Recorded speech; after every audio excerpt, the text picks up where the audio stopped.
আল্লাহ কবুল করে নাই। বিড়ালের অভিশাপে মানুষ ফকির হয়ে যায়, বিড়ালের অভিশাপে মানুষগুলো ধ্বংস হয়ে যায়, বিড়ালের অভিশাপে দুনিয়ার সংসারের মধ্যে অশান্তি লেগে যায়।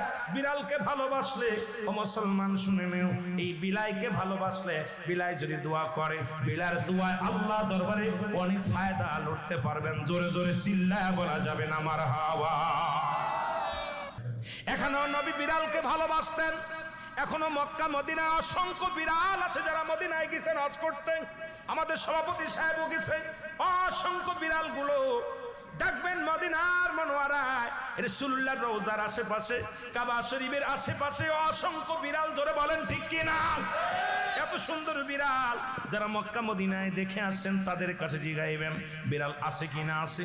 এই বিলাইদেরকে ভালোবাসবেন, বিলাইকে অভিশাপ দিবেন না। একবার এক মহিলা অমুসলমান রাসূলুল্লাহর কদমের মধ্যে একজন বিড়ালকে বিষ পান